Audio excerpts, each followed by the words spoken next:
Cuando abrí esa Biblia familiar y la nota cayó al suelo, sentí como si el mundo entero hubiera dejado de girar. Si descubre la verdad, mátala. 7 palabras que transformaron a la esposa obediente que era en la mujer fuerte en la que me convertí. Buenos días, queridos míos. Soy Esperanza Morales. Tengo 60 años y hoy voy a compartir con ustedes una historia que he guardado en mi corazón durante más de 40 años. Era 1982 y yo tenía apenas 28 años. México atravesaba una crisis económica terrible con la devaluación del peso. Pero en nuestro pequeño pueblo en Michoacán, la vida continuaba a su ritmo tranquilo, como si el resto del mundo no existiera.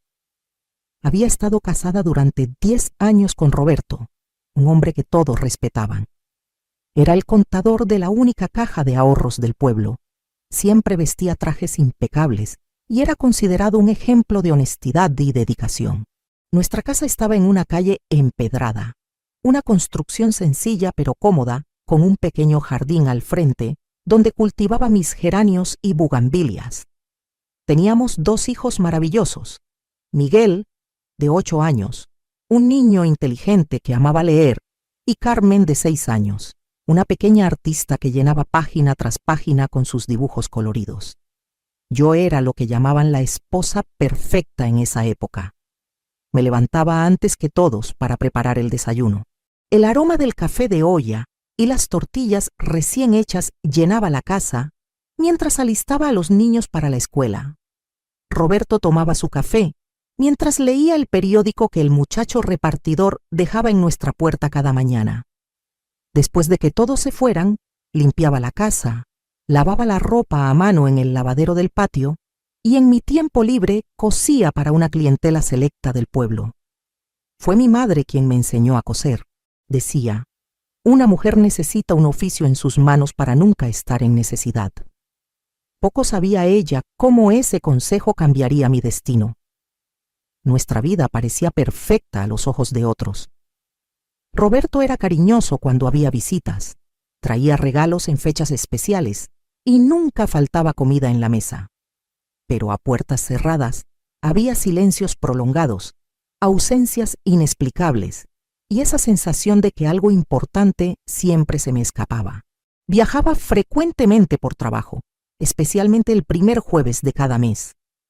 Asuntos de la caja de ahorros, explicaba vagamente. Yo le creía, o tal vez quería creer. Después de todo, cuestionar no era bienvenido en nuestro hogar. Una vez, cuando le pedí más detalles sobre uno de estos viajes, me miró fríamente y dijo, «Tienes un techo sobre tu cabeza y comida en la mesa. No necesitas saber más que eso». En ese domingo, 15 de agosto de 1982, mi vida cambió para siempre. Lo recuerdo perfectamente porque era el día de la Asunción de la Virgen, una fecha muy importante para mi madre, que en paz descanse. Los niños estaban en casa de mi suegra, doña Amelia, para el almuerzo dominical.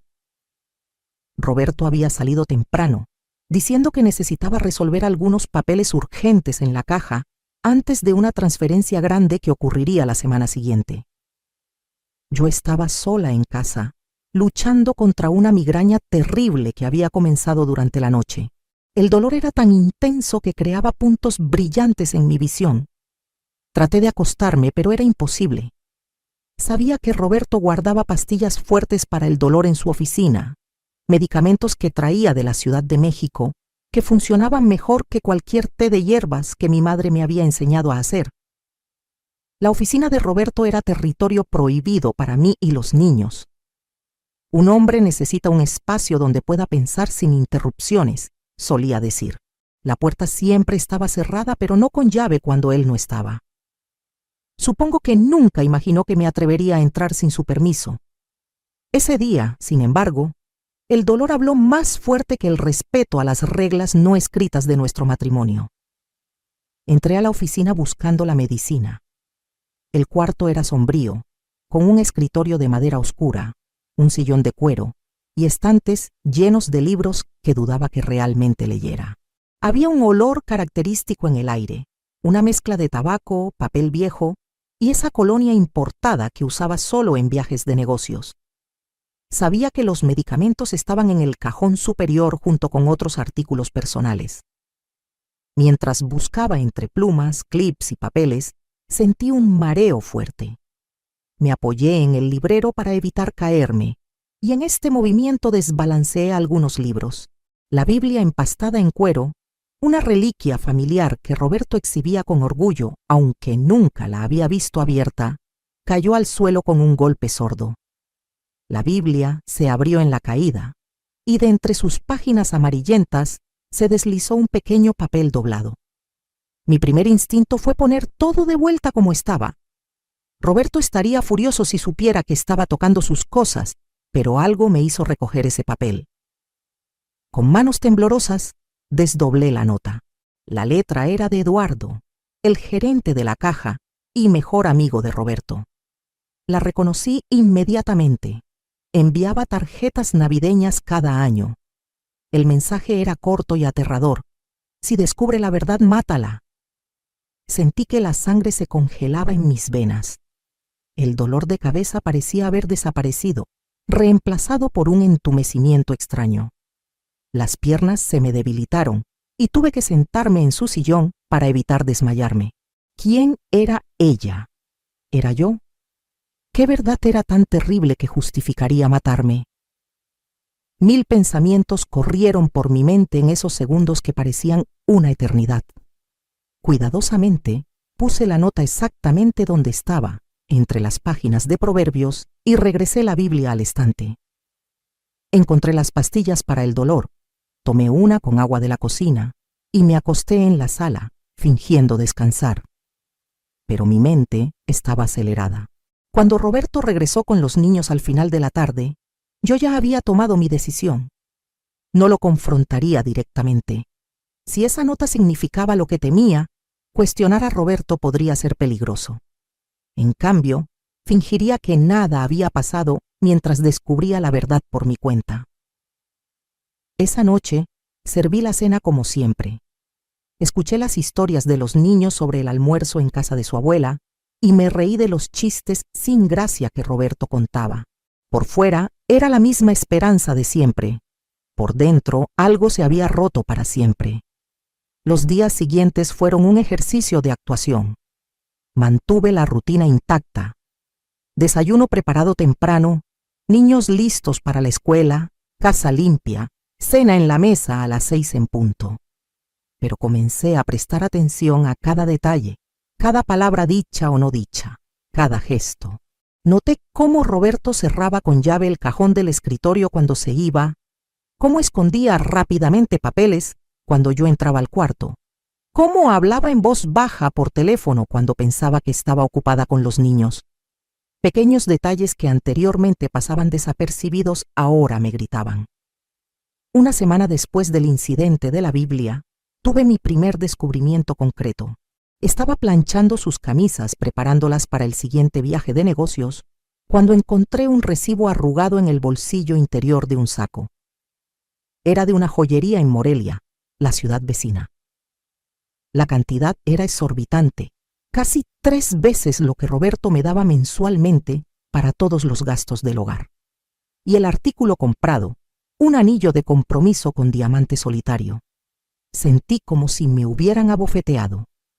Roberto nunca me había dado joyas costosas. Mi anillo de bodas era una pieza sencilla de oro, y yo tenía algunas joyas de fantasía familiares. ¿Para quién era ese anillo costoso? En el mismo bolsillo encontré una pequeña tarjeta con una dirección anotada en Morelia. Memoricé esta información y puse todo de vuelta exactamente como estaba. Mi corazón dolía, pero mi determinación solo creció. Comencé a crear excusas para ir a Morelia. Necesitaba telas especiales para mi costura. Quería visitar a una prima enferma. Tenía que comprar un regalo para el cumpleaños de Carmen. Con cada visita, trataba de descubrir más sobre la dirección misteriosa. Fue en mi tercera visita que lo logré. Encontré la casa, una construcción hermosa en un barrio elegante, muy diferente de nuestra casa sencilla. Discretamente, Le pregunté a una señora que estaba regando el jardín de al lado quién vivía ahí. «Ay, es la casa de la joven maestra Marisol», me respondió la señora alegremente. «Una muchacha tan bonita y educada. Está esperando un niño. Pobrecita. Su novio viene cada jueves. Dicen que trabaja en otro pueblo y solo puede visitarla ese día. Parece que se van a casar tan pronto como resuelva algunos problemas con su exesposa». Cada palabra era como una puñalada. Primer jueves del mes, exactamente el día de los viajes de negocios de Roberto. La exesposa sería yo. Ya me estaban considerando parte del pasado mientras vivía bajo el mismo techo que él. Regresé a casa ese día con el corazón pesado, pero con una certeza creciente.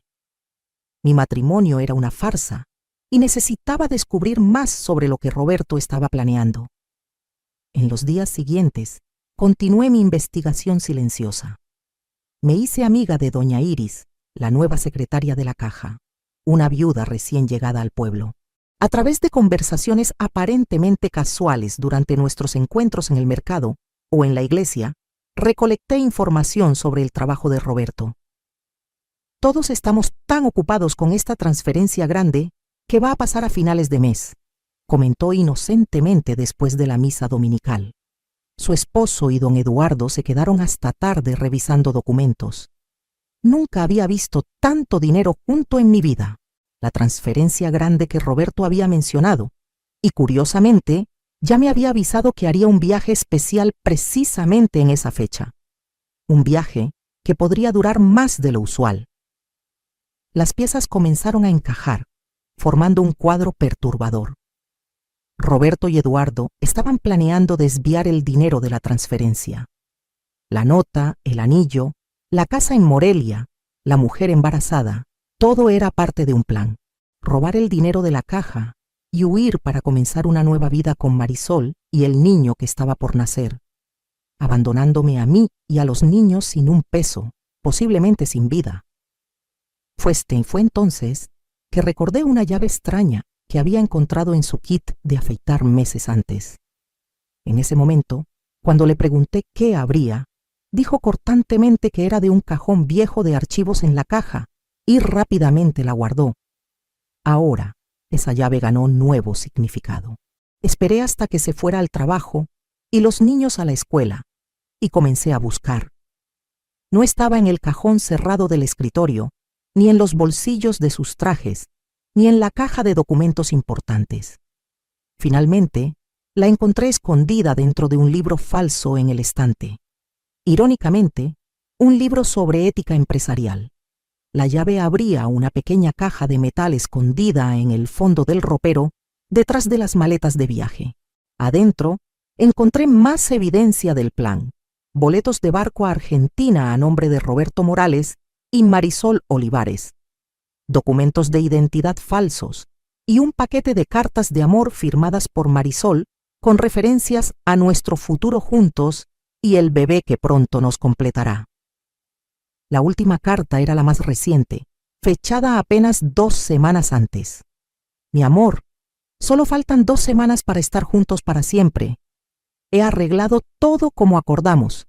La cuna del bebé ya está lista en el cuarto. No puedo esperar a comenzar nuestra vida real lejos de ese pueblo sofocante y esa mujer que nunca te mereció. Ten cuidado con los detalles finales del plan. Como siempre dice Eduardo, si ella descubre la verdad antes de tiempo, ya sabes lo que hay que hacer, pero sé que todo saldrá bien. Pronto seremos la familia que siempre soñamos ser. Con todo mi amor, Marisol». Las lágrimas corrían por mi cara mientras leía. 10 años de matrimonio, 2 hijos, miles de cenas servidas puntualmente, ropa lavada y planchada, noches despiertas cuidando niños enfermos. Todo esto sería desechado como basura, y peor, si yo descubría el plan, sería eliminada. En ese momento, sentada en el piso de la recámara con la evidencia de traición y crimen en mis manos, tomé una decisión que cambiaría el curso de mi vida para siempre. No sería una víctima, no sería eliminada. Usaría todo lo que descubrí para garantizar el futuro de mis hijos y mi propio futuro. Cuidadosamente, Puse todo de vuelta como estaba y cerré la caja, regresándola a su escondite. La llave regresó al libro falso en el estante. Nada revelaría que había descubierto la verdad. Ahora tenía solo 2 semanas hasta el gran robo. 2 semanas para elaborar mi propio plan. Y mientras preparaba la cena esa noche, sonriéndole a Roberto como si nada hubiera cambiado, ya sabía lo que necesitaba hacer. Mirando hacia atrás hoy, veo cómo esa migraña fue en realidad una bendición disfrazada. Si no hubiera entrado a esa oficina, si la Biblia no hubiera caído de esa manera, si la nota no se hubiera deslizado al suelo, mi historia tendría un final muy diferente. Después de descubrir toda la verdad, pasé la noche despierta. Los niños dormían tranquilos, sin imaginar que nuestro mundo estaba a punto de colapsar. Roberto roncaba a mi lado, su sueño pesado de alguien que no carga culpa alguna. Y yo, acostada con los ojos abiertos, vi la luz de la luna entrar por la ventana mientras planeaba cada paso de los días siguientes. Tenía exactamente 2 semanas hasta la fecha de la gran transferencia bancaria que pretendían robar. 2 semanas para actuar antes de que Roberto ejecutara su plan de escape con Marisol. 2 semanas para salvar mi vida y la de mis hijos.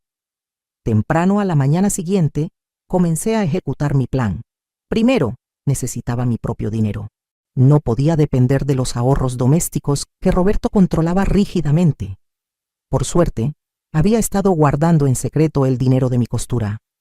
No era mucho, pero sería suficiente para los primeros pasos. Las mujeres de mi tiempo no tenían cuentas de banco. Comenté a mi clienta más pudiente, doña Eulalia, viuda de un ganadero, mientras le ajustaba el vestido para la boda de su sobrina. Roberto dice que no necesitamos eso, que él se encarga de todo. ¡Qué tontería, Esperanza!, exclamó. Toda mujer necesita su propio dinero. Te llevo mañana al gerente del banco en Morelia. Eduardo y tu esposo nunca se enterarán. Así fue como abrí mi primera cuenta bancaria en otro banco en otra ciudad. Deposité todo el dinero que había ahorrado durante los últimos 5 años. Parecía poco para reiniciar una vida, pero era un comienzo. El segundo paso era recolectar evidencia. Necesitaba pruebas sólidas del esquema criminal, no solo las cartas de amor y los boletos. Si algo salía mal y Roberto notaba mis intenciones, yo sería la víctima perfecta, la esposa celosa inventando historias por venganza. En las mañanas, cuando Roberto salía más temprano al trabajo, me escurría a su oficina. Cuidadosa de dejar todo exactamente como lo encontraba, fotografié documentos con una pequeña cámara Kodak que había comprado en Morelia. Era una instamática sencilla que cabía en la palma de mi mano, fácil de esconder entre mis telas e hilos de coser. Cada nuevo documento revelaba más detalles del esquema. Roberto y Eduardo habían estado desviando pequeñas cantidades durante al menos 3 años usando cuentas fantasma de clientes ancianos o fallecidos. La gran transferencia sería el robo final, desviando un envío de 500,000 pesos que llegaría para la expansión de la fábrica textil del pueblo. Pero fotografiar no era suficiente. Necesitaba copias de los documentos originales. Fue entonces que recordé a don Moisés, dueño de la única papelería del pueblo. Sus 2 hijos estudiaban con Miguel y su esposa era mi clienta. Inventé una historia sobre querer hacer un álbum sorpresa para el cumpleaños de Roberto con copias de documentos importantes de nuestra vida juntos. Señora Morales, usted sabe que no puedo dejar que nadie use la máquina copiadora sin autorización, dijo rascándose la cabeza. Entiendo perfectamente, don Moisés, respondí con mi mejor sonrisa. Es solo que quería hacer una sorpresa. Tengo las actas de nacimiento de los niños, nuestra acta de matrimonio, y quería copiarlas antes de que Roberto regresara del trabajo. Mencioné que le haría un vestido nuevo a su esposa como agradecimiento, y el buen hombre cedió. Esa tarde, mientras los niños estaban en la escuela, copié los documentos más importantes que probaban el esquema. El tercer paso de mi plan era el más difícil: encontrar a alguien confiable para ayudarme. No podía ser cualquier persona del pueblo. Los tentáculos de Eduardo y Roberto llegaban a todos los rincones importantes. El sheriff local jugaba cartas con ellos los sábados. El juez era padrino de Miguel. El padre escuchaba las confesiones de Eduardo semanalmente. Fue entonces que recordé al inspector Mendoza, un hombre de la capital, que venía periódicamente a inspeccionar la caja. Roberto siempre se quejaba de él, llamándolo el incorruptible santurrón. Era exactamente el tipo de persona que necesitaba. Descubrí que estaría en la región la semana siguiente para una inspección de rutina.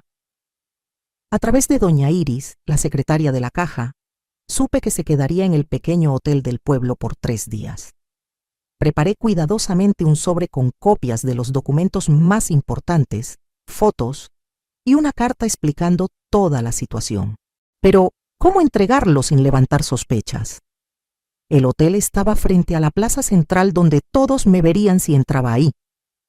La solución vino a través de Carmen. Mi hija había hecho amistad en la escuela con Marieta, la hija de la dueña del hotel. Organicé una merienda para que las niñas jugaran juntas, ofreciéndome a dejar a Carmen en el hotel después de la escuela. «¡Qué bolsa tan bonita, señora Zoila!», comenté con la propietaria. «Esto coordinaría perfectamente con el vestido que estoy haciendo para el cumpleaños del padre Anselmo. ¿Me la podría prestar para medir la correa? Prometí regresarla hoy». Me prestó la bolsa y cuando la regresé más tarde, el sobre estaba escondido en el forro interior. Junto con él, puse una nota pidiendo que se lo entregara al inspector Mendoza cuando llegara sin mencionar mi nombre. El cuarto paso era preparar nuestro futuro. Si todo salía bien, Roberto iría a la cárcel. Pero ¿qué sería de mí y de los niños? Una mujer divorciada con 2 niños pequeños en 1982 enfrentaría puertas cerradas en todas partes. Me reconecté con mi amiga de la infancia Luisa, que vivía en la capital y tenía un pequeño taller de costura. No le dije toda la verdad, solo que mi matrimonio se estaba acabando y que necesitaría trabajo pronto. «Ven acá, Esperanza. Realmente necesito una socia con tu talento. Hay un cuartito atrás del taller donde te puedes quedar hasta que te establezcas», dijo sin hacer muchas preguntas. Las amigas verdaderas son así. Extienden la mano primero y hacen preguntas después. Mientras tanto, continué mi vida normal. Preparaba las comidas favoritas de Roberto, cuidaba a los niños, hacía mi costura. Por las noches, cuando todos dormían, separaba documentos, empacaba una maleta pequeña con lo esencial y calculaba mentalmente cuánto tiempo tomaría llegar a la capital si necesitábamos huir deprisa. La semana voló. Roberto estaba cada vez más nervioso, reuniéndose frecuentemente con Eduardo fuera del horario de trabajo. La víspera de la gran transferencia, noté que observaba a los niños durante la cena con una mirada extraña, casi melancólica. ¿Estaba sintiendo remordimiento por abandonarlos? El miércoles, un día antes de que llegara el dinero a la caja, recibí una señal discreta de que mi plan estaba funcionando. Doña Iris pasó por mi casa con la excusa de encargar un vestido. El inspector Mendoza pidió documentos extra hoy de todas las transferencias de los últimos 6 meses. Me susurró mientras le tomaba las medidas. Don Eduardo y su esposo están blancos como papel. Mi corazón se aceleró.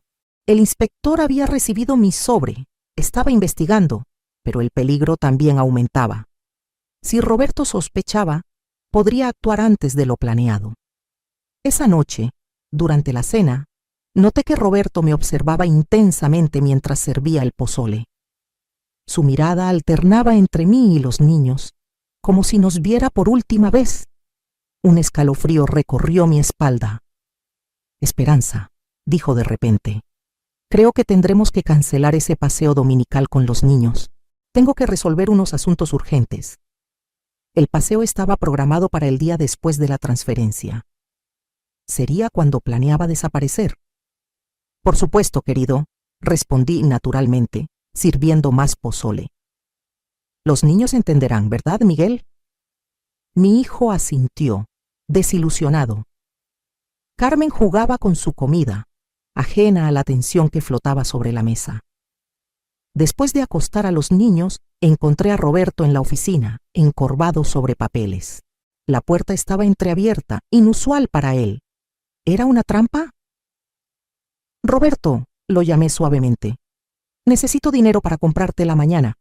Doña Eulalia quiere un vestido nuevo para la boda de su sobrino. Levantó los ojos y por un instante vi algo que nunca había notado antes: miedo. Por supuesto, dijo, sacando algunos billetes de su cartera, más de lo que había pedido, mucho más. Cómprate algo bonito para ti también. Le agradecí y me retiré, el corazón latiendo fuertemente. Nunca había sido generoso sin razón. ¿Era un regalo de despedida o culpa? Regresé a la recámara y me senté en el tocador, cepillando mi largo cabello negro, aún sin una cana a los 28 años. En el espejo, vi a una mujer que ya no reconocía. Los mismos rasgos, pero los ojos cargaban nuevo conocimiento, una determinación férrea. Esa noche, mientras Roberto finalmente dormía, me levanté silenciosamente y fui al cuarto de los niños. Acomodé las cobijas de Miguel, aparté el cabello de la cara de Carmen. Lágrimas silenciosas corrían por mi rostro. Me prometí que sin importar lo que pasara al día siguiente, ellos tendrían una vida de verdad, no basada en mentiras. De vuelta en la cama, no pude dormir. El reloj marcaba las horas lentamente, cada tic-tac recordándome que el tiempo se agotaba para Roberto, para su plan y para la vida que conocía. Amaneció. El día de la gran transferencia llegó con un cielo azul sin nubes. Vestí a los niños para la escuela. Preparé el desayuno como siempre. Roberto parecía distraído, revisando constantemente su reloj. Trabajaré hasta tarde hoy, anunció, evitando mi mirada. No me esperen para cenar. ¿Algún problema en la caja? Pregunté inocentemente, sirviendo más café. Dudó por un segundo. No, solo burocracia. Ya sabes cómo es. Antes de irse, hizo algo que rara vez hacía. Me besó la mejilla y abrazó largamente a los niños. Miguel notó la extrañeza, pero no dijo nada. Mi hijo siempre fue sensible a los cambios de humor. Después de que Roberto se fuera, me preparé para cualquier escenario. Separé documentos importantes, actas, cartillas de vacunación de los niños, algunas fotos familiares. Escondí dinero en diferentes lugares de la casa, en caso de que necesitara irme deprisa. Empaqué 2 bultos pequeños con ropa esencial escondidos bajo la cama. El día se arrastraba. Dejé a los niños en la escuela, hice compras en el mercado, cosí un vestido para la esposa del farmacéutico. Actividades normales de una ama de casa común, mientras por dentro era un volcán a punto de erupcionar. En la tarde, doña Iris pasó rápidamente por mi casa con el pretexto de probarse el vestido que le estaba haciendo. «Hay policías de la capital en la caja», me susurró mientras le ajustaba el dobladillo. Llegaron con el dinero para la transferencia. El inspector Mendoza está con ellos. Don Eduardo está encerrado en el cuarto con 3 hombres de traje. Su esposo trató de irse, pero le pidieron que se quedara. Le agradecí la información con un asentimiento, fingiendo concentrarme en mi trabajo. Cuando se fue, me senté en la silla de la máquina de coser temblando. Estaba pasando. Mi plan estaba funcionando. ¿Pero qué vendría después? Recogí a los niños de la escuela y los llevé a casa de mi cuñada Lucinda, hermana de Roberto, con la excusa de necesitar terminar un vestido urgente sin interrupciones. Si algo salía mal, al menos estarían seguros. Regresé a casa y esperé. El sol comenzaba a ponerse, tiñendo el cielo de naranja y rojo. Las horas pasaron sin noticias. La cena que preparé se enfriaba en la estufa. La casa, usualmente ruidosa con los juegos de los niños, estaba sumergida en un silencio opresivo. A las 8:00 escuché sirenas. Mi corazón casi se detuvo. Corrí a la ventana y vi 3 patrullas pasando rápidamente por la calle hacia el centro del pueblo donde estaba la caja. Media hora después, golpes fuertes en la puerta me sobresaltaron. Abrí con manos temblorosas, esperando encontrar policías. Era Lucinda, mi cuñada, pálida y sin aliento. Esperanza, ¿ya te enteraste? Roberto y Eduardo fueron arrestados. Están diciendo que trataron de robar el dinero de la transferencia para la fábrica textil. Un escándalo. Todo el pueblo está en la plaza. Fingí sorpresa y shock, agarrándome del marco de la puerta como si necesitara apoyo. No puede ser. Debe haber algún error. No hay error, respondió, entrando y cerrando la puerta detrás de ella. El inspector Mendoza recibió una denuncia anónima con evidencia, documentos, fotos, todo. Habían estado desviando dinero durante años, y había más. Dudó, mirándome con una mezcla de pena y vergüenza. ¿Pero qué, Lucinda?, pregunté, aunque ya sabía la respuesta. Encontraron boletos a Argentina a nombre de Roberto y una mujer llamada Marisol. Dicen que está embarazada en Morelia. Me dejé caer en la silla, cubriéndome la cara con las manos. No necesitaba fingir shock o dolor. Eran reales, aunque ya conocía toda la historia. Una cosa era descubrir la traición en secreto, otra era verla expuesta a todo el pueblo. Los niños, murmuré. ¿Están durmiendo bien en tu casa? Sí, respondió Lucinda sentándose a mi lado y tomando mi mano. Pueden quedarse el tiempo que sea necesario. Ahora necesitamos pensar en qué vas a hacer. ¿Qué iba a hacer? La pregunta resonó en mi mente mientras Lucinda hablaba sobre abogados, interrogatorios policiales y el escándalo inevitable que seguiría. Ya sabía la respuesta. Por supuesto, había planeado cada detalle en las últimas 2 semanas. Pero en ese momento, con la realidad finalmente estrellándose sobre mi cabeza, sentí una mezcla extraña de alivio y pavor. Mi esposo era un criminal. Estaba en la cárcel. Había traicionado no solo a mí, sino la confianza de toda una comunidad. Tenía otra mujer, otro hijo en camino, y según la nota, me habría matado si fuera necesario. La vida que conocía había terminado, pero de alguna manera estaba viva. Mis hijos estaban seguros, y por primera vez en 10 años de matrimonio, el futuro, incierto y aterrador como parecía, estaba en mis manos. Esa noche marcó el final de la esperanza que había sido hasta entonces, la esposa obediente, la ama de casa perfecta, la mujer invisible. Al día siguiente, cuando saliera el sol, comenzaría a forjar una nueva versión de mí misma. Y eso fue exactamente lo que hice. La noticia del arresto de Roberto y Eduardo se extendió como pólvora. Nuestro pequeño pueblo nunca había experimentado un escándalo de esa magnitud. La caja cerró por 3 días para una auditoría completa. Policías de la capital ocuparon la estación local. Periodistas de Morelia y hasta de la Ciudad de México llegaron para cubrir el caso del robo de la Biblia, como lo llamaron, por la nota encontrada entre las páginas sagradas. Me convertí de la noche a la mañana en la esposa traicionada del criminal. Las miradas me siguieron por las calles, algunas de lástima, otras de curiosidad maliciosa, como buscando señales de complicidad o ignorancia extrema en mí. ¿Cómo no me di cuenta? ¿Cómo no sospeché? ¿Qué hice mal para que me traicionara? La mañana después del arresto desperté en casa de Lucinda. Los niños aún dormían, agotados por el cambio de rutina. Recuerdo haber mirado por la ventana y visto un grupo de vecinas paradas en la banqueta, chismeando y señalando hacia la casa. Las noticias sobre Marisol, el embarazo y los boletos a Argentina ya se habían filtrado, probablemente a través de algún empleado indiscreto del banco o policía. No necesitas enfrentar esto ahora, dijo Lucinda, trayéndome una taza de café de olla. Quédate aquí con los niños hasta que las cosas se calmen. Pero sabía que esconderme solo alimentaría más chismes. Me bañé.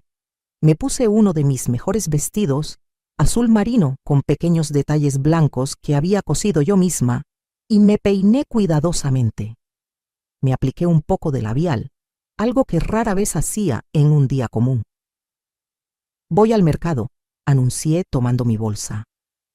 Los niños necesitan leche fresca cuando despierten. Lucinda me miró como si hubiera perdido la razón. En medio de este alboroto, puedo mandar a mi hijo a que la compre. Necesito dar la cara, Lucinda. Si me escondo dirán que tengo vergüenza, que sabía todo, o peor. No entendió inmediatamente, pero años después me confesó que ese fue el momento en que se dio cuenta de que yo era mucho más fuerte de lo que todos imaginaban. Caminar al mercado esa mañana fue como cruzar un campo minado. Con cada paso sentía las miradas, escuchaba los susurros que cesaban cuando me acercaba. En la carnicería, el silencio cayó cuando entré. Señoras con las que había intercambiado recetas durante años, de repente no sabían qué decir. Fue doña Zulmira, la dueña del hotel, quien rompió el hielo. Señora Morales, qué bueno verla. Justo comentaba qué valiente está haciendo con todo esto.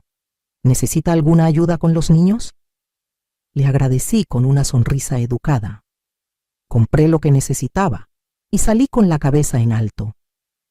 Por dentro temblaba como hoja en el viento, pero nunca les dejaría ver eso. Esa pequeña victoria enfrentando el mercado me dio fuerzas para lo que vendría después. En la comandancia, me informaron que necesitaba ir a la capital para dar una declaración. Las autoridades querían confirmar que no estaba involucrada en el esquema. El pensamiento de enfrentar a Roberto en un ambiente oficial me aterrorizaba, pero no tenía opción. Los niños estarán bien con Lucinda, me aseguró el comandante Valente, un hombre de mediana edad con ojos cansados. Regresará el mismo día. 3 días después del arresto, abordé el autobús de las 5:00 am hacia la capital. Llevaba un conjunto gris sobrio que había pasado la noche anterior ajustando para que se viera impecable. Cargaba en mi bolsa las fotos de los niños, un pañuelo bordado que mi madre me había dado y el poco dinero que había logrado reunir. No sabía qué esperar. En la delegación central me llevaron a un cuarto donde me esperaban 3 hombres. El inspector Mendoza, a quien conocía solo de vista, un ministerio público y un secretario. Me ofrecieron café, que acepté más para tener algo que ocupara mis manos temblorosas que por sed. Señora Morales, comenzó el inspector Mendoza, queremos dejar claro que usted no está acusada de nada. Solo tratamos de entender todo el esquema. Su esposo y don Eduardo mantuvieron un sistema sofisticado de desvío de dinero durante al menos 3 años. Asentí, sintiendo un nudo en la garganta. ¿Estaba usted al tanto de estas actividades?, preguntó el Ministerio Público, observándome por encima de sus lentes. No, señor, respondí firmemente. Descubrí todo hace 2 semanas por casualidad. Les conté sobre la nota en la Biblia, las investigaciones que hice, los descubrimientos sobre Marisol. Omití solo que había sido yo quien envió anónimamente la evidencia al inspector Mendoza. Algo me dijo que mantuviera ese detalle en secreto. La declaración duró casi 4 horas. Me respondieron preguntas sobre el proceso legal. Me explicaron que probablemente perderíamos la casa, que estaba financiada por la Caja y que Roberto enfrentaría varios años de prisión. ¿Y qué pasa con ella?, pregunté, incapaz de pronunciar el nombre de Marisol. El inspector intercambió miradas con el Ministerio Público antes de responder. La señorita Olivares niega participación en el esquema criminal. Afirma que creía que su relación con el señor Morales era legítima, que se estaba divorciando. Está de 7 meses de embarazo y no será procesada a menos que surja evidencia de su participación. Sentí una opresión en el corazón, no de celos, sino de una extraña solidaridad. Tal vez ella también había sido engañada a su manera.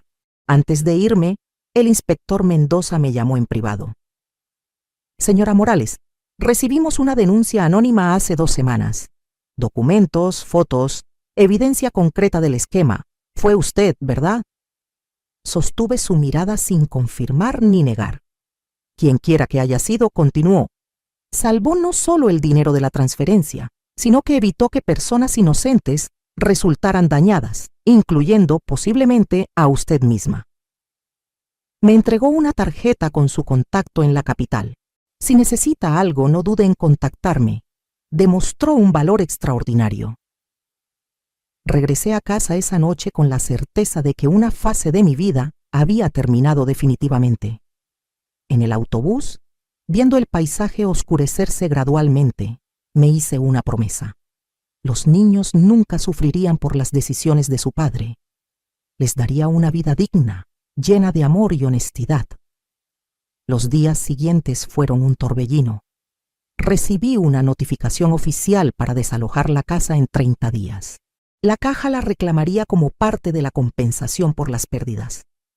Tuve que explicar a los niños de la manera más delicada posible que su padre había hecho algo malo y estaría ausente por mucho tiempo.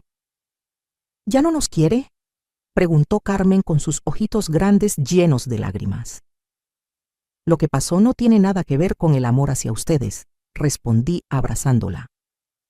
A veces los adultos cometen errores graves y necesitan enfrentar las consecuencias, pero mamá está aquí y siempre estará. Miguel, mayor y más sensible, preguntó si podía visitar a su padre. Le prometí que cuando fuera posible y seguro lo llevaría. Esa promesa me costó más de lo que él jamás sabrá. Mientras tanto, el pueblo hervía con el escándalo. Algunos amigos se alejaron, temiendo la asociación con la familia del ladrón. Otros se acercaron, ofreciendo ayuda práctica, ropa para los niños, invitaciones a almorzar, pequeños trabajos de costura. Descubrí quiénes eran mis verdaderos amigos en esos días oscuros. Luisa, mi amiga de la capital, confirmó que podíamos quedarnos en el cuartito detrás de su taller. Comencé a planear nuestra mudanza, vendiendo los pocos muebles que me pertenecían, empacando recuerdos, decidiendo qué llevar a nuestra nueva vida. Una semana después del arresto, recibí una carta inesperada. Era de Marisol. Con letra delicada en papel perfumado, me pedía perdón por el sufrimiento causado, jurando que no sabía del plan criminal, ni que yo y los niños seríamos abandonados sin recursos. Me dijo que su matrimonio había terminado hace años, que solo permanecían juntos por las apariencias, escribía. Creí porque quería creer. Ahora cargo un niño que nacerá con su padre en prisión y un futuro incierto por delante. No pido su amistad, solo que sepa que yo también fui engañada. Doblé la carta cuidadosamente y la guardé. No respondí. No había nada que decir. Pero esas palabras plantaron una semilla que solo florecería años después. El día de la mudanza, vestí a los niños con su mejor ropa, puse nuestras pocas maletas en el taxi y eché un último vistazo a la casa donde había vivido 10 años. No sentí tristeza, solo un vago alivio. Esas paredes guardaban más mentiras que verdades. En la estación de autobuses encontramos caras familiares que vinieron a despedirnos.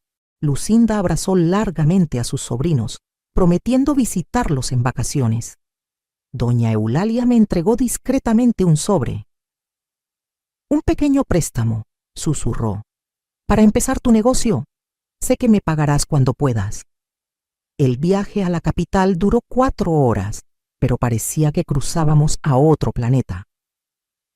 Miguel miraba fascinado por la ventana, los edificios volviéndose más altos conforme nos acercábamos. Carmen dormía en mi regazo, agotada por la aventura. En cuanto a mí, observaba mi reflejo en el cristal de la ventana. Una mujer de 28 años, oficialmente separada, sin casa propia, con 2 hijos que criar y un futuro incierto por delante. Extrañamente, no sentía miedo. Por primera vez en muchos años, respiraba libremente.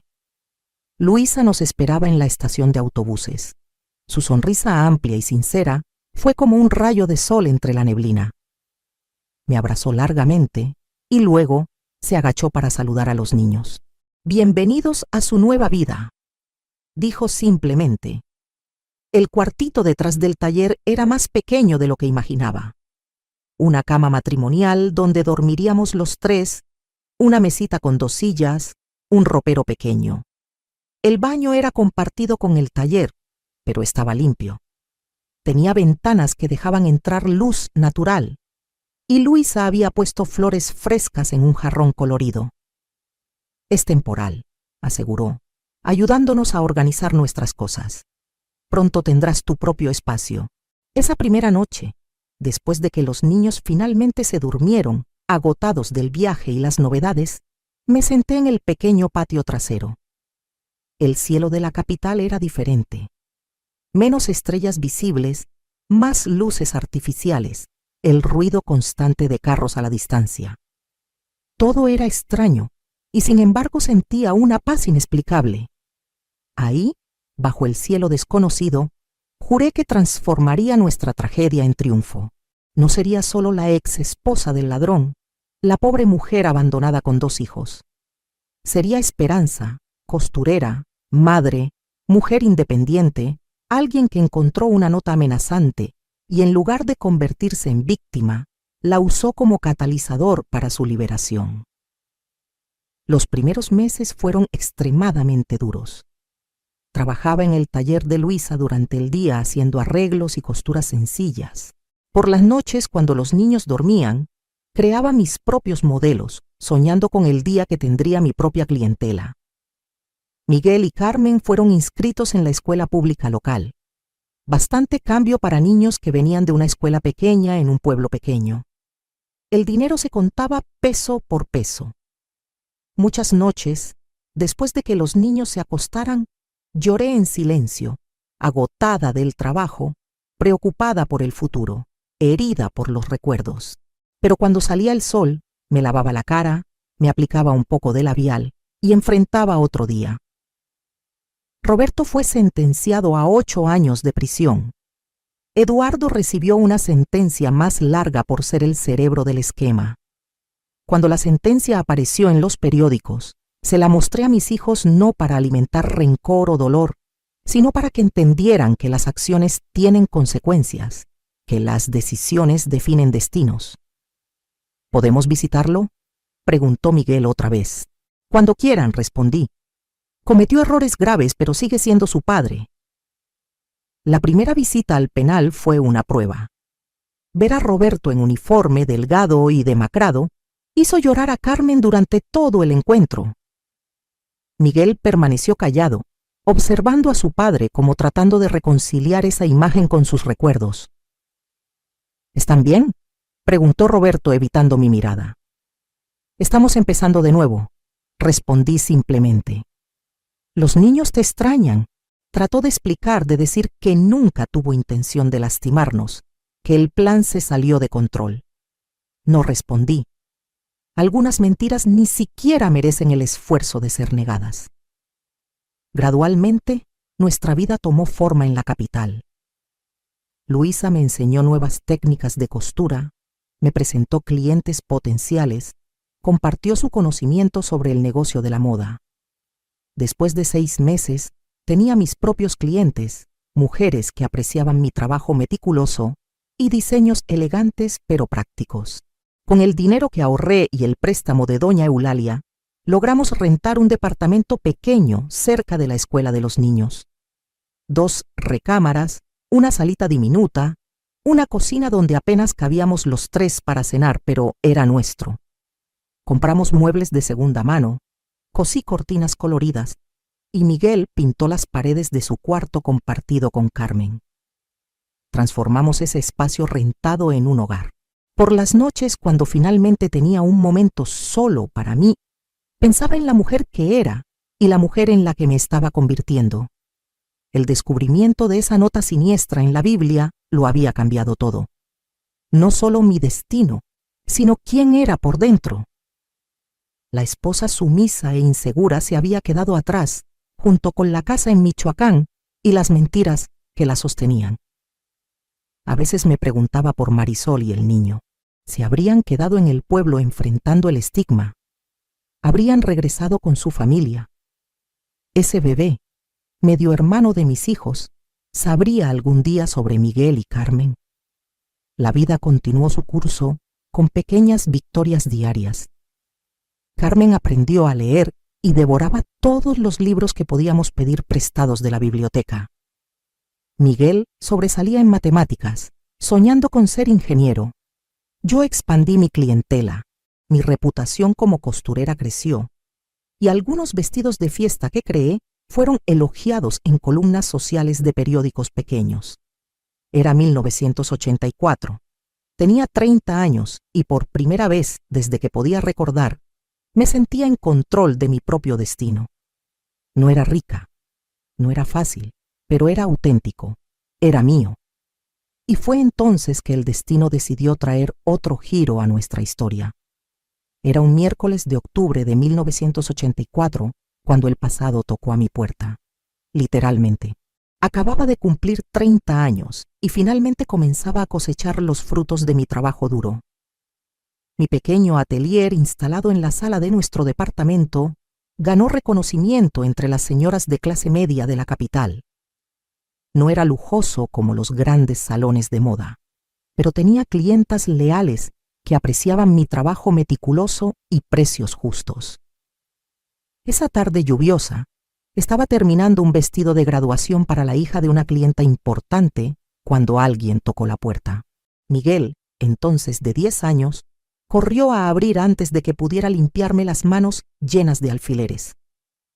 «¡Mamá!», me gritó con una voz vacilante que inmediatamente me alertó. «Hay una señora aquí con un bebé». Puse los alfileres en el alfiletero, me alisé rápidamente el cabello y fui a la puerta. Ahí, empapada por la lluvia y visiblemente nerviosa, estaba Marisol. En sus brazos, un bebé de aproximadamente 1 año dormía tranquilamente, ajeno al drama silencioso que se desarrollaba. El tiempo pareció haberse congelado. Estudié su rostro, más delgado que en las fotos que había visto. Ojeras profundas, cabello sin el brillo que tanto había encantado a Roberto. Sus ojos, sin embargo, mantenían la misma determinación que reconocí en su carta. «Perdón por aparecer así», finalmente dijo, su voz casi un susurro. No sabía a dónde ir. Por un instante, todos los sentimientos que había reprimido amenazaron con desbordarse. Enojo, dolor, indignación. ¿Cómo se atrevía a aparecer en mi puerta, trayendo el fruto de la traición que destruyó mi familia? Pero entonces miré al bebé dormido, con mejillas regordetas y pestañas largas como las de Miguel cuando era recién nacido. Un niño inocente que no pidió nacer en ese lío. «Entra», dije simplemente, abriendo más la puerta. «Estás empapada». Miguel observaba la escena con la boca abierta, tratando de entender quiénes eran esos visitantes. Carmen, que jugaba en la recámara, apareció curiosa al escuchar voces desconocidas. «Niños, esta es una conocida que necesita ayuda», expliqué, evitando etiquetas o explicaciones complejas en ese momento. «Miguel, trae una toalla limpia del armario. Carmen, pon agua a calentar. Vamos a hacer té». Mientras los niños cumplían sus tareas, indiqué el sofá a Marisol. Se sentó en la orilla como temiendo ocupar demasiado espacio, aún sosteniendo firmemente al bebé contra su pecho. «¿Es niño?», pregunté tratando de romper el hielo mientras Miguel regresaba con la toalla. «Sí», respondió, secando suavemente la cara de su hijo. «Carlos, tiene 10 meses». Ofrecí té y galletas que aceptó con manos temblorosas. Los niños, sintiendo la tensión en el aire, inventaron una excusa para ir a jugar en la recámara. Cuando finalmente estuvimos solas, Marisol comenzó a hablar, las palabras saliendo como una presa que se rompe después de contener agua por mucho tiempo. «Perdí todo, señora Morales. La casa en Morelia estaba rentada a nombre de Roberto. Me desalojaron poco después del escándalo. Regresé a casa de mis padres en Veracruz. Pero cuando nació Carlos, mi padre no pudo soportar la vergüenza de tener un nieto bastardo, como dijo. Nos echó». Hizo una pausa, sorbiendo el té para ganar valor. Roberto dijo que vendría por nosotros cuando saliera de prisión. Prometió que estaríamos juntos, que compensaría todo. Le creí como siempre, pero la semana pasada recibí esto. De su bolsa mojada, sacó un sobre arrugado. Adentro una carta corta y fría, escrita en la letra que conocía tan bien. «Marisol, las circunstancias han cambiado. Cuando salga de aquí, necesitaré empezar desde cero. No podré mantenerte a ti y al niño como prometí. Es mejor que sigamos caminos separados. Cuídate, Roberto. Regresé la carta sin comentarios. No me sorprendió. Era el mismo patrón: usar a las personas y desecharlas cuando ya no servían a sus propósitos. No tengo a dónde ir, continuó, las lágrimas finalmente escapando. Estoy durmiendo en hoteles baratos. El dinero se está acabando. Escuché que abriste un taller, que estás reconstruyendo tu vida. No vine a pedir caridad, vine a pedir trabajo. Puedo limpiar, atender clientas, lo que sea. Solo necesito un inicio para cuidar a mi hijo. Miré a esa mujer tan joven, tan desesperada, y al bebé dormido en sus brazos. Tenía la misma barbilla que Miguel, la misma forma de las cejas. Era medio hermano de mis hijos, me gustara o no. ¿Qué derecho tenía yo de juzgar a Marisol? Ella también había sido engañada. Ella también había sido desechada cuando dejó de ser conveniente. La diferencia entre nosotras era que yo descubrí la verdad a tiempo para prepararme, para construir un plan de escape. Ella fue tomada desprevenida, con un bebé en brazos y promesas vacías en los oídos. ¿Tienes experiencia con costura?, finalmente pregunté. Negó con la cabeza. No, pero aprendo rápido. Era maestra de primaria. Sé tratar con detalles. Soy organizada. Respiré profundo, sabiendo que la decisión que tomaría en ese momento cambiaría el curso de varias vidas, no solo la mía. Tengo un cuartito atrás, dije, señalando una pequeña extensión del departamento que usábamos como bodega. No es mucho, pero hay espacio para un colchón y una cuna. En cuanto al trabajo, necesito a alguien que atienda clientas y se encargue de la contabilidad mientras yo coso. El sueldo no será mucho al principio, pero incluye el cuarto y las comidas. Sus ojos se agrandaron, alternando entre la incredulidad y el alivio. ¿Me aceptarías después de todo? No hago esto por ti, respondí honestamente. Lo hago por tu hijo, que es hermano de mis hijos, y tal vez un poco por mí también. He cargado enojo y dolor por mucho tiempo. Es hora de dejarlo ir. Esa noche, después de que Marisol y Carlos se instalaran en el cuarto improvisado, me senté con Miguel y Carmen para explicar la situación de la manera más delicada posible. El bebé que vino hoy es su hermano, dije simplemente, hijo de su padre con otra persona. Él y su madre necesitan ayuda y vamos a ayudarlos por un tiempo. Miguel, siempre sensible e intuitivo, frunció el ceño. ¿Es ella la mujer por la que papá nos dejó? Me impresionó su percepción. Sí, pero ella también fue engañada como nosotros, y el bebé no tiene culpa de nada. Carmen, con la simplicidad de sus 8 años, se encogió de hombros. ¿Puedo jugar con él cuando crezca? Por supuesto, mi amor, es tu hermano. La adaptación no fue fácil. En los primeros días, Marisol apenas podía verme a los ojos, avergonzada y agradecida a la vez. Los niños oscilaban entre la curiosidad y la confusión. Las vecinas chismearon cuando nos vieron juntas en el mercado o llevando a los niños a la escuela. La esposa traicionada y la amante bajo el mismo techo era material de escándalo en cualquier época, especialmente en los conservadores años 80. Pero gradualmente se estableció una rutina. Marisol tenía un talento natural para la organización.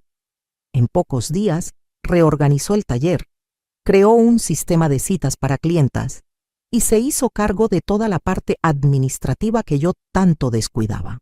Con ella encargándose de estos aspectos, yo podía enfocarme exclusivamente en las creaciones, aumentando nuestra productividad. Los niños se adaptaron más rápido de lo que imaginé. Carmen adoptó el rol de hermana mayor con entusiasmo, encantada con el bebé que le sonreía. Miguel, aunque más reservado, frecuentemente ayudaba a Marisol con tareas pequeñas, especialmente cuando percibía que estaba abrumada. Por las noches, después de que los niños durmieran, a veces platicábamos en la pequeña cocina. 2 mujeres unidas por el mismo hombre que las traicionó, tratando de entender cómo seguir adelante. ¿Cómo descubriste?, me preguntó una noche mientras remendaba un overol de Carlos. ¿Sobre nosotros? ¿Sobre el plan? Le conté sobre la nota en la Biblia las investigaciones, la evidencia que reuní. Me escuchó en silencio, las manos paralizadas sobre la tela. Tú enviaste la evidencia al inspector, concluyó, no como acusación, sino como reconocimiento. Por eso fue arrestado antes de huir. Hice lo que necesitaba para proteger a mis hijos y a mí misma. Asintió lentamente. Yo habría hecho lo mismo si hubiera sabido. En otra noche, cuando Carlos tuvo fiebre y nos turnamos para vigilarlo, me confesó cómo conoció a Roberto. Era mi primer año como maestra. Él vino a la escuela para una plática sobre educación financiera para niños. Era tan encantador, tan atento. Dijo que estaba separado, que solo mantenía las apariencias en el pueblo por su posición en la caja. Creí cada palabra. No era difícil entender cómo había sido engañada. Yo misma, que viví 10 años con él, nunca sospeché su duplicidad hasta que encontré esa nota. Los meses pasaron y algo inesperado sucedió. Comenzamos a funcionar como una familia poco convencional. Compartíamos responsabilidades, comidas, pequeñas alegrías y preocupaciones diarias. Marisol se reveló como una excelente narradora, encantando a los 3 niños antes de dormir.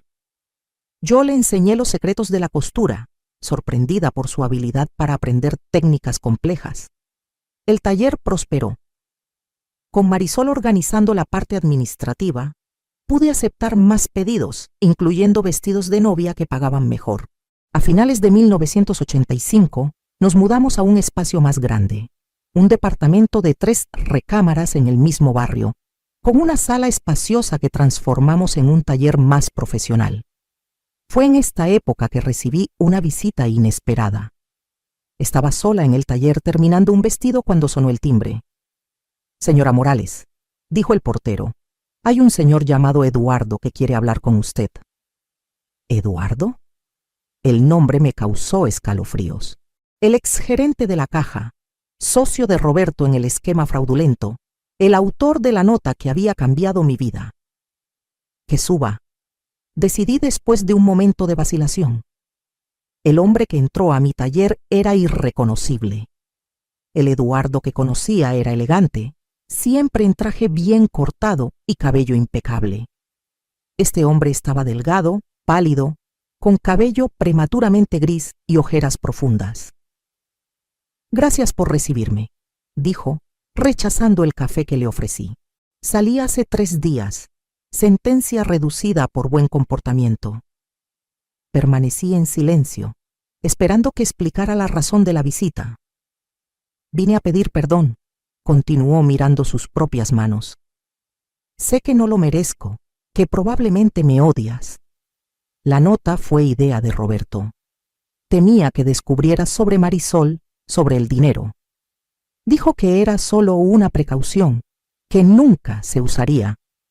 Creí o quise creer». «¿Por qué me dices esto ahora?», pregunté, manteniendo mi distancia. «Porque pasé 3 años en prisión pensando en el hombre en que me convertí, en lo que casi te hicimos a ti, a los niños. Roberto no siente remordimiento, ¿sabes? Culpa a todos menos a sí mismo. Pero yo no puedo vivir con este peso más. Estudié su rostro buscando señales de manipulación, pero solo vi agotamiento y vergüenza genuina». «¿Qué piensas hacer ahora?», pregunté. «Regresar a mi pueblo natal en el sur. Mi hermano tiene un pequeño negocio ahí. Prometió darme una oportunidad. Sé que nunca podré compensar completamente el daño que causé, pero quiero tratar de vivir honestamente de ahora en adelante». Cuando se levantó para irse, dijo algo que me sorprendió. «Tu denuncia salvó muchas vidas, ¿lo sabías? No solo la tuya. Si hubiéramos logrado huir con ese dinero, muchas familias habrían perdido sus ahorros. Se habrían destruido empleos cuando la fábrica no pudiera expandirse. Tu valor marcó más diferencia de la que imaginas». Después de que se fue, me quedé parada en la ventana por mucho tiempo, viendo la calle ocupada abajo. La visita de Eduardo trajo recuerdos que trataba de mantener enterrados, pero también trajo una extraña sensación de cierre. El hombre que había escrito esas palabras amenazantes estaba arrepentido, buscando redención. Eso no borraba el pasado, pero de alguna manera hacía el presente más ligero. Cuando Marisol regresó con los niños de la escuela, no mencioné la visita. Algunos puentes con el pasado es mejor dejarlos atrás. 1986 trajo nuevos desafíos y oportunidades. Miguel, ahora de 12 años, se destacaba cada vez más en la escuela, especialmente en ciencias y matemáticas. Carmen, a los 10, revelaba talento para el dibujo. Sus ilustraciones comenzaron a inspirar a algunos de mis modelos. Carlos, casi de 3 años, era un niño feliz y curioso que me decía tía Esperanza y a Marisol simplemente mamá, sin entender aún la complejidad de nuestra situación. Fue en este año que tomamos una decisión que cambiaría definitivamente el rumbo de nuestras vidas. Una clienta influyente, dueña de una tienda de telas finas, me ofreció una sociedad en una nueva empresa, una boutique en el centro de la ciudad enfocada en ropa hecha a la medida para ocasiones especiales. Tienes el talento, yo tengo el capital y los contactos, me explicó. Podemos transformar tu taller casero en un verdadero negocio con escaparate y todo. La oportunidad era tentadora pero aterrorizante. Significaría una inversión mayor, más responsabilidades, más visibilidad. Necesito hablar con mi socia, respondí, usando el término que habíamos adoptado para describir a Marisol ante extraños, evitando explicaciones complicadas. Esa noche, después de que los niños durmieran, puse la propuesta sobre la mesa en nuestra pequeña cocina. Es riesgoso, reflexionó Marisol, siempre cautelosa con las finanzas desde nuestra experiencia con hombres que manipulaban dinero. Pero también es la oportunidad que hemos estado esperando. Si funciona, podemos darles mejor educación a los niños, tal vez hasta comprar una casa algún día. Discutimos hasta tarde, pesando pros y contras, haciendo cálculos en pedazos de papel, soñando un poco también. Al final, decidimos aceptar. El taller casero nos había sostenido en tiempos difíciles, pero era hora de crecer. Confecciones Esperanza, sugerí como nombre. ¿Qué tal algo más moderno?, contrapuso Marisol. Atelier nuevo o algo así. Nos reímos juntas, dándonos cuenta de cómo nos habíamos convertido en un verdadero equipo a lo largo de los años. Dos mujeres rotas por la misma tormenta que aprendieron a reconstruir juntas lo que habían perdido por separado. Al día siguiente, cuando informé a mi clienta que aceptábamos la propuesta, sonrió con satisfacción. Sabía que dirías que sí. Ya reservé el local, esa tienda en la Avenida Madero que cerró el mes pasado. Necesitará renovación, por supuesto, pero tiene potencial. En 3 meses frenéticos, transformamos el espacio vacío en una boutique elegante. Marisol reveló talento para la decoración, creando un ambiente sofisticado con recursos limitados. Contratamos 2 costureras para ayudar con pedidos básicos, mientras yo me dedicaba a piezas exclusivas que serían nuestra marca distintiva. La inauguración fue un pequeño evento local con champán barato y copas prestadas, y aperitivos preparados en nuestra propia cocina. Miguel, serio en su mejor ropa, recibía invitadas en la puerta. Carmen distribuía pequeños saquitos perfumados que habíamos hecho como recuerdos. Carlos, aún muy pequeño para entender la importancia del momento, encantaba a las clientas con su sonrisa fácil. Mirando alrededor del hermoso espacio que habíamos creado, a los niños sanos y felices, a Marisol organizando todo eficientemente, sentí una ola de gratitud tan intensa que necesité apoyarme en el mostrador. 4 años antes, había encontrado una nota amenazante escondida en la Biblia de mi esposo. En ese momento, pensé que mi vida había terminado. No podría haber estado más equivocada. Apenas estaba comenzando. La nota que debería haber sellado mi sentencia de muerte se convirtió, irónicamente, en mi salvoconducto hacia la libertad. La mujer que debería haber sido mi rival se convirtió en mi aliada más cercana. La tragedia que debería haberme destruido terminó reconstruyéndome más fuerte, más sabia y sorprendentemente más feliz. Nuestra boutique, Atelier Esperanza, sí, terminé cediendo parcialmente a la sugerencia moderna de Marisol. Floreció más allá de nuestras expectativas más optimistas.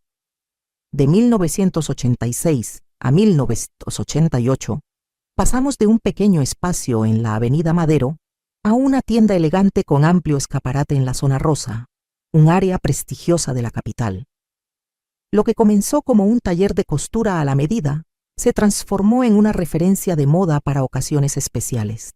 Recuerdo el orgullo que sentí cuando en 1988 uno de mis vestidos de novia fue fotografiado para una revista femenina. Yo, Esperanza, la mujer que 5 años antes enfrentaba el escándalo de ser la esposa del ladrón, ahora veía mi creación estampada en páginas brillantes con el pie de foto. Elegancia firmada por Esperanza.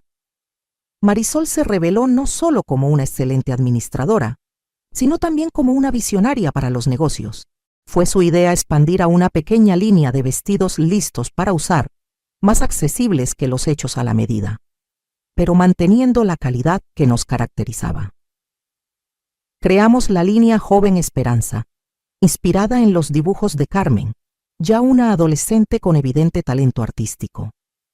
Nuestra sociedad inusual, la esposa traicionada y la ex amante, se convirtió en tema discreto en los círculos sociales de la ciudad. Algunas personas torcían la nariz, encontrando escandaloso el arreglo. Otras admiraban nuestra capacidad de superar el pasado por el bien de los niños y el futuro. La mayoría, afortunadamente, estaba demasiado ocupada con sus propios dramas para preocuparse por el nuestro.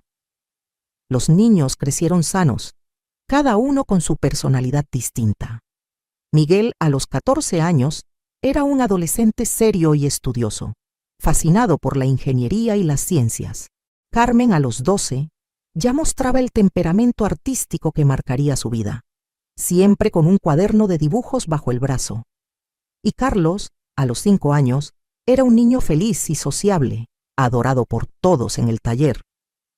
Nuestra familia poco convencional ahora vivía en una casa espaciosa en la Colonia del Valle, con un jardín donde los niños podían jugar y un taller en la parte trasera, donde yo creaba mis modelos cuando necesitaba silencio.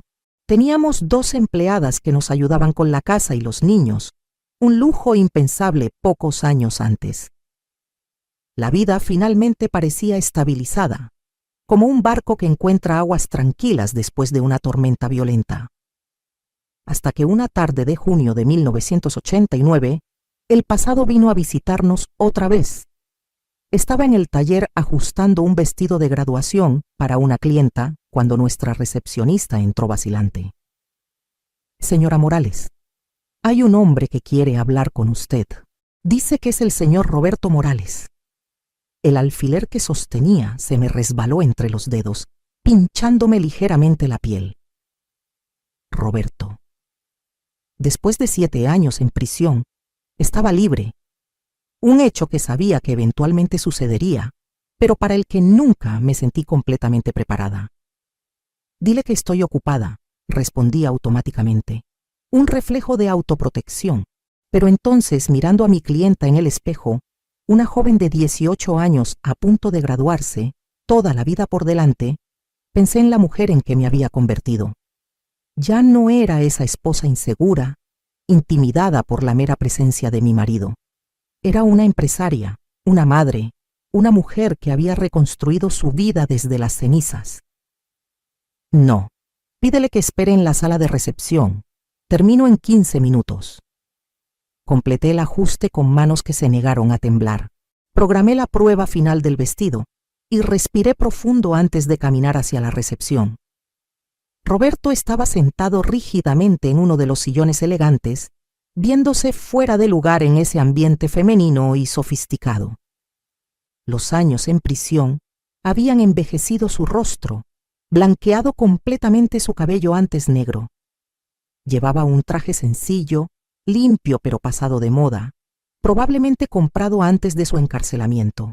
Nuestras miradas se encontraron, y por un instante fui transportada de vuelta a esa cocina en 1982, preparando desayuno para un hombre que planeaba abandonarme. O peor. Esperanza, dijo, poniéndose de pie. Roberto, respondí con una calma que me sorprendió a mí misma. Hablemos en mi oficina. Lo guié a través del taller, consciente de las miradas curiosas de las costureras y asistentes. Muchas de ellas conocían mi historia, o al menos partes de ella. Ver al infame ex esposo era como presenciar que un personaje de leyenda cobrara vida. Mi oficina era un espacio que reflejaba en quién me había convertido. Organizada, elegante, sin ostentación, con los dibujos de Carmen enmarcados en las paredes y una mesa grande donde podía tanto diseñar modelos como revisar contratos. «Has construido algo impresionante aquí», comentó observando el ambiente. «¿Qué quieres, Roberto?», pregunté directamente, indicándole que se sentara mientras yo tomaba mi lugar detrás del escritorio. La dinámica de poder entre nosotros era claramente diferente ahora. «Ver a mis hijos», respondió, mirando un portarretratos en mi escritorio que mostraba a Miguel y Carmen en su graduación de secundaria. «Salí hace una semana. Estoy viviendo en una pensión cerca de aquí. Miguel tiene 15 años ahora. Carmen, 13. Ya no son los niños que dejaste atrás». «Lo sé», dijo, frotándose las manos nerviosamente. «Recibí las cartas y fotos que enviaste. Gracias por eso, por mantener esa conexión, aún después de todo». Asentí en silencio. A pesar de todo, siempre había mantenido mi promesa de mantener a los niños conectados con su padre. Enviaba fotos, reportes escolares, noticias importantes, les permitía visitarlo cuando mostraban interés. Aunque estas visitas se habían vuelto cada vez más raras con los años. «También quiero ver a Carlos», agregó sorprendiéndome. «Carlos, rechazaste a tu propio hijo. Marisol me mostró tu carta». Un rubor de vergüenza golpeó su rostro envejecido. Estaba desesperado, Esperanza. Pensé que sería más fácil para todos si simplemente desaparecía de sus vidas. Pero en prisión tuve mucho tiempo para pensar, para lamentarme. Estudié su rostro buscando señales del viejo Roberto, el manipulador, el mentiroso encantador que había engañado no solo a mí, sino a todo un pueblo.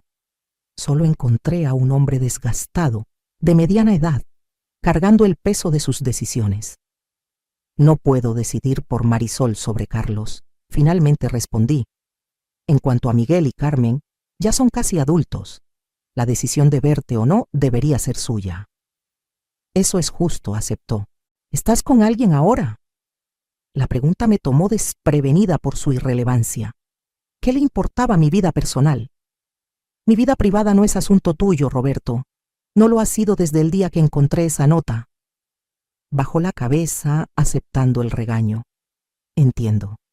Solo quería saber si lograste ser feliz a pesar de lo que hice». «Soy feliz a pesar de ti, no por ti», respondí, dándome cuenta de la profunda verdad en esas palabras.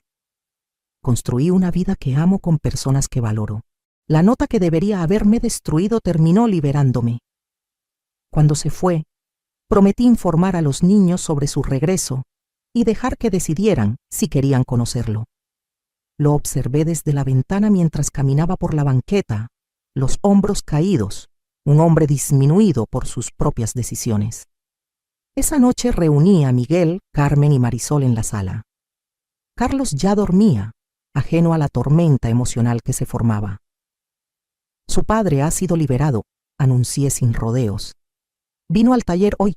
Quiere verlos». Miguel, ya casi un hombre, cruzó los brazos defensivamente. En los últimos años, sus visitas a su padre habían cesado prácticamente, reemplazadas por una dedicación casi obsesiva a sus estudios. «No tengo nada que decirle», declaró con la firmeza de los jóvenes que creen tener todas las respuestas. Carmen, siempre más emocional, se mordió el labio, los ojos llenándose de lágrimas. «¿Preguntó por mí específicamente?» «Preguntó por ambos», respondí suavemente. «La decisión es suya. No los obligaré a hacer nada». Marisol permaneció en silencio, pero noté cómo sus manos se apretaron nerviosamente. La mera mención de Roberto aún la afectaba a pesar de los años y la nueva vida que había construido. «También quiere ver a Carlos», agregué, mirando directamente a Marisol. Sus ojos se agrandaron. Después de la carta que me envió, después de abandonarnos, ¿por qué ahora? Dice que se arrepintió, que tuvo tiempo para pensar en prisión. Un silencio pesado cayó sobre la habitación, cada uno absorbido en sus propios pensamientos y recuerdos. Lo veré, finalmente decidió Carmen. No por él, sino por mí. Necesito entender algunas cosas. Miguel negó con la cabeza. No estoy listo todavía. Tal vez nunca lo esté. Marisol respiró profundo, los ojos fijos en una fotografía de Carlos en la pared. Si realmente quiere conocer a su hijo, no puedo negarle eso a Carlos, pero será bajo mis términos, con límites claros. En los días que siguieron, nuestro hogar, normalmente un refugio de paz conquistada con tanto esfuerzo, se convirtió en un campo minado emocional. Carmen se reunió con su padre en una cafetería cerca de casa. Una conversación de 2 horas que la dejó agotada, pero de alguna manera más ligera, como si finalmente hubiera liberado preguntas guardadas durante años. Lloró cuando le mostré mis dibujos, me contó después. Dijo que siempre supo que sería artista.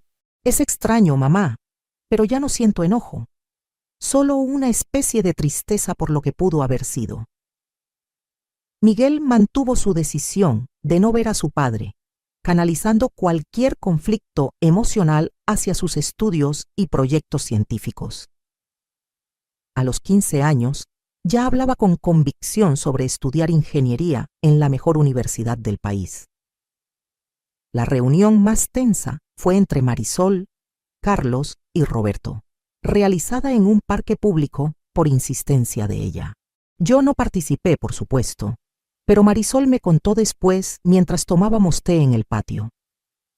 Describió cómo Carlos, sin saber quién era ese señor, le mostró animadamente su carrito de juguete favorito. Roberto siguió repitiendo cómo se parece a Miguel a la misma edad, reportó, su voz temblando. Pidió perdón, dijo que escribió esa carta en un momento de desesperación. Ofreció dinero para la educación de Carlos. ¿Aceptaste?, pregunté, conociendo su independencia feroz. No, respondió firmemente. Le dije que no necesitábamos su caridad, que tú y yo construimos algo sólido, que Carlos tiene todo lo que necesita. Pero acepté que pueda ver al niño ocasionalmente si Carlos muestra interés.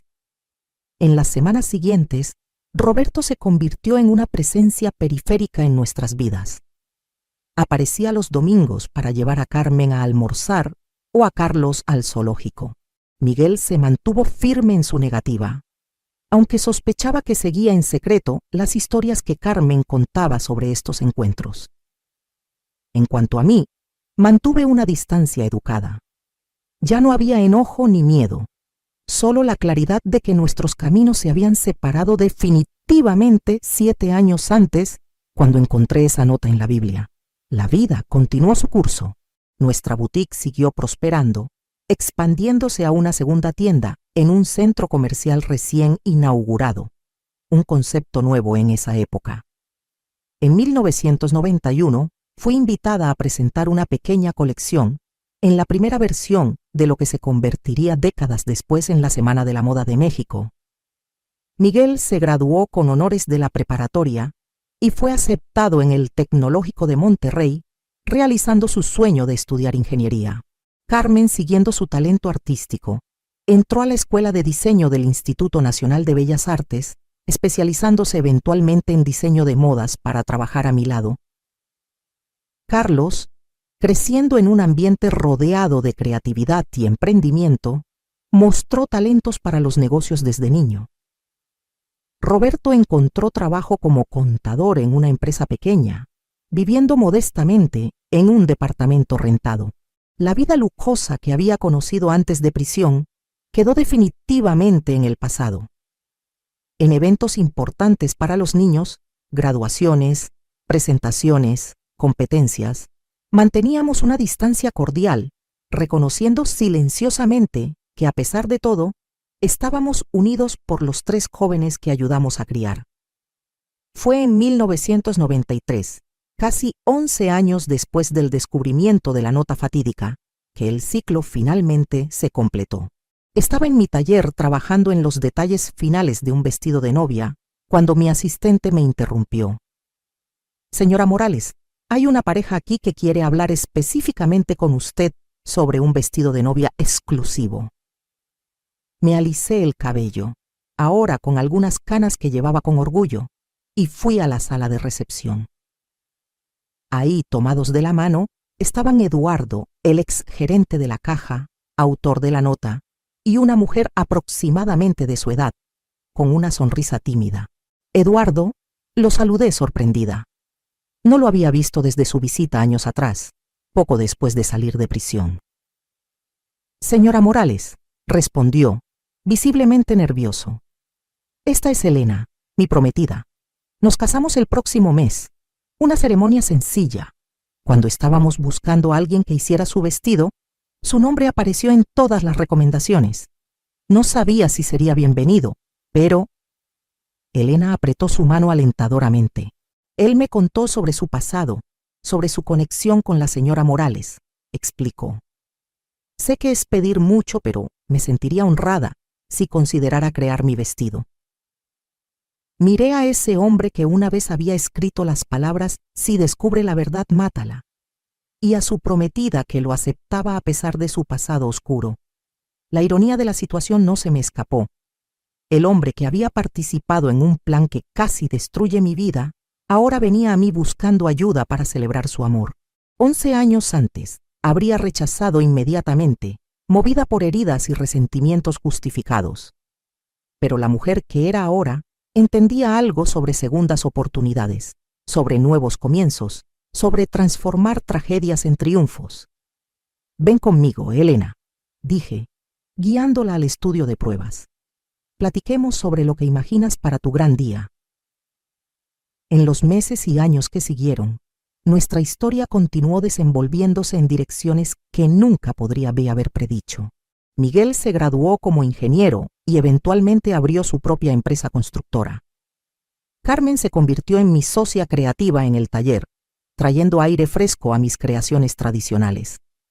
Carlos, con apoyo tanto de Marisol como de Roberto, entró a administración de empresas, eventualmente haciéndose cargo de la gestión del negocio que Marisol y yo construimos.